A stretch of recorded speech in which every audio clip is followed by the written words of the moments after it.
saying, "Don't cry, baby." Then this demon laid the baby on a table that was burning with fire, and I saw that the fire was consuming the baby flesh. I said, "Lord, this is just a little baby. What has he done to deserve this?" The Lord said, "This baby died when he was 8 months. One day when he was a baby on the earth, her mother washed his nappy and placed it on the dryer. While she was putting this nappy on the dryer, her neighbor, who was a witch, was observing and talking in her heart and saying, 'She has delivered a beautiful baby, and she is putting this beautiful nappy on the dryer in order to show us that it's all about her.' It is when the mother of this baby was distracted that this lady witch went on to touch the nappy that was laid on the dryer, and she transferred the spirit of witchcraft on the nappy. When it was evening, the mother removed the nappy from the dryer. It was when she dressed the baby with the nappy that had the spirit of witchcraft that the baby contracted witchcraft. When it was night on that very day, the lady that was a wizard flew above the house and called the spirit of the baby out of the body, and she took the baby to the gathering of witches in the astral world. The baby was 7 months old when he contracted witchcraft and was taken to the marine kingdom, where he drank human blood in the gathering of witches. In the physical world, the baby was still a 7-month baby. But in the world of witches, the baby had consciousness, and he had adult reason and intellectual ability. As a result, he began to practice witchcraft. Though he was a baby in the physical world, this baby was sent to various missions out of his body to cause traffic accidents, and innocent lives were killed. He committed many offenses and crimes of witchcraft during that lapse of time, from 7 months to 8 months.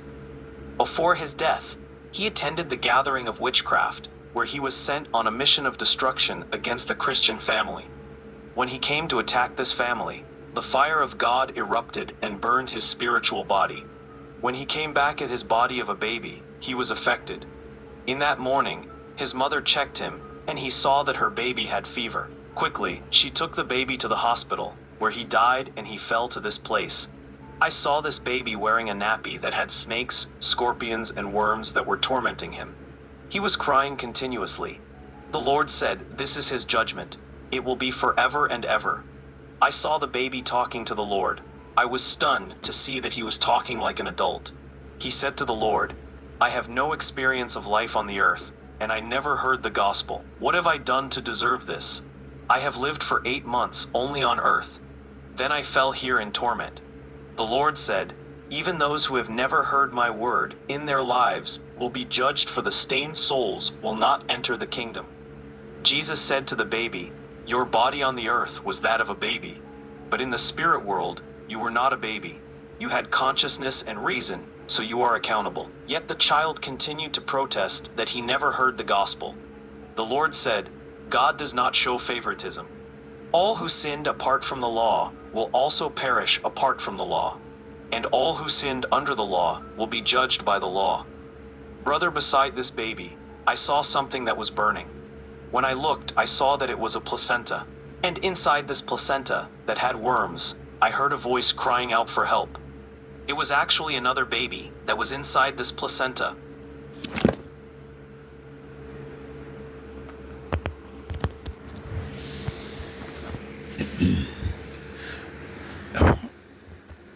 That video, which I saw it a few years ago, made me wonder about whether women should take gifts during baby shower, because it's almost as if baby shower sets women up for their baby to take items that witches gave them.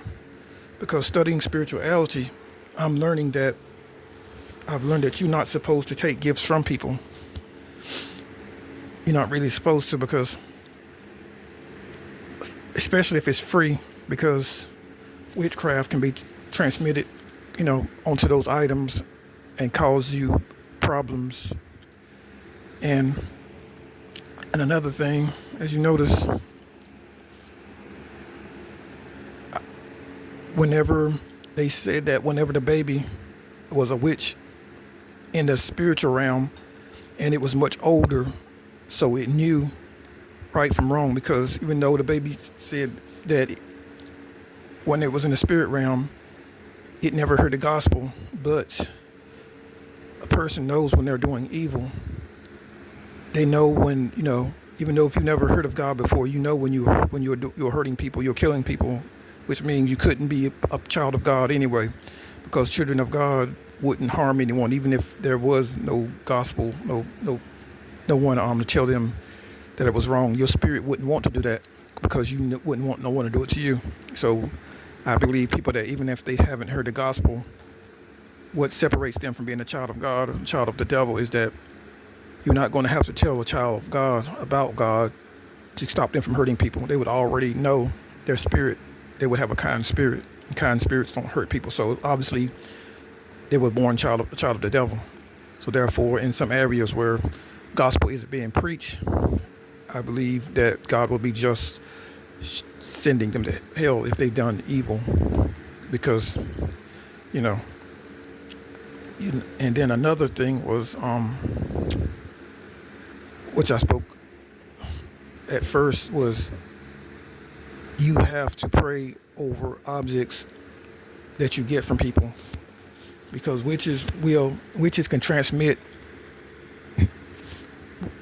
curses into objects just by touching them or touching your child. And as they say, the devil has a witch in every family, so it could even be your family that gives you the gift or whatever, and it have like witchcraft. So you have to pray. Don't take items from people that you're not close to, and then the ones that you are close to, pray over the item.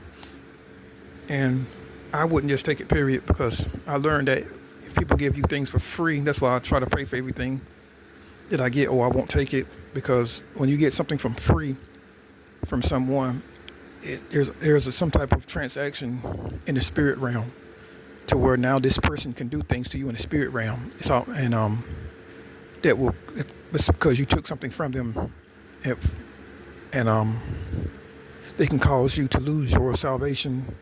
Choose you. You would just find yourself getting further and further away from the Lord and don't know why, when it was that object that you took from this person. And this is why you notice, this is why you shouldn't really take things from people that aren't really doing anything for you. Imagine the person just show up and just gives you something, and they haven't been helping you at all. They just could be a neighbor or something. Like, oh, I decided to give you this. They aren't helping you. They're not, in any other way, or they're not building you up in nothing or supporting you. But all of a sudden, people that want to show up and give you a plate of food, but when you were struggling, they weren't nowhere around to help you. But when you're doing good, they show up and want to give you some food or a box of clothes, which I noticed that too. People, because it's not that they're trying to help you now that you can support yourself because you have income. It's just that it seems like they're trying to put curses on you to stop your from having good luck, because they didn't help you whenever you did need it back. When you think back, if it's someone that was in your life back then, like a relative or something. So this is why you don't take things from relatives that wasn't helping you when you were struggling. They weren't showing up, and then once you